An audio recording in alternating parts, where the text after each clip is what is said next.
Dolores held a grudge against Tina, a furious resentment that was eating her up from the inside. Something she couldn't get over with, though in fact she hadn't really tried. Dolores was convinced that in order to get peace of mind, she had to do something about it. What Tina had done was simply unforgivable. Tina had flirted with Saul, Dolores' husband. Then she had taken him to bed and they got down to business. That kind of business. She hadn't confronted either of them, but she knew they had done it.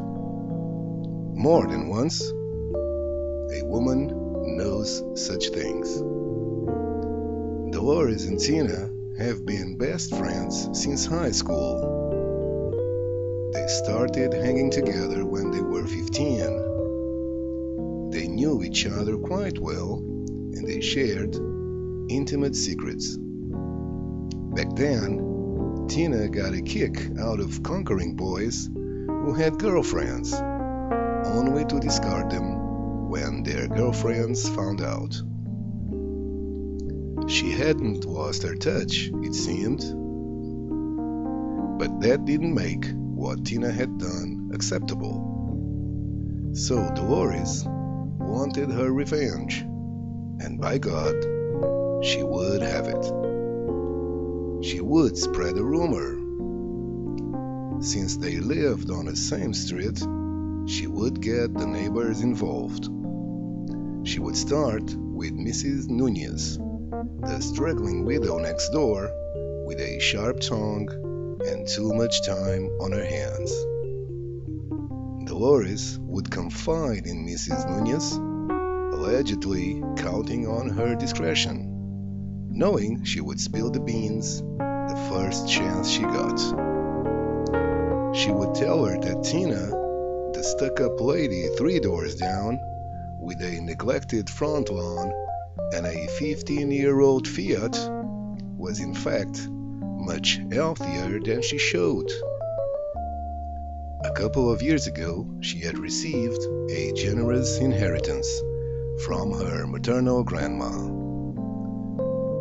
For some reason, she had kept it quiet. Maybe she did not wish to help neighbors in need. Once the first seed was planted, Dolores would go online. Her plan was to create a fake social profile on Tina, a profile filled with intention of moving to a better neighborhood soon, one in accordance with her ambition and true social status. She wanted to travel abroad.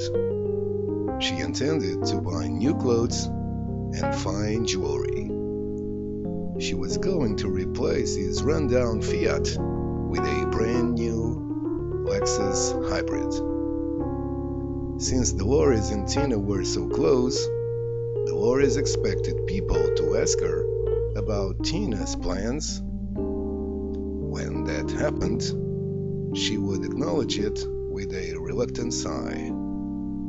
Yes, it was true, the inheritance and everything else. For the final blow, she would admit off the record to hearing Tina bad-mouthing friends, neighbors, and co-workers.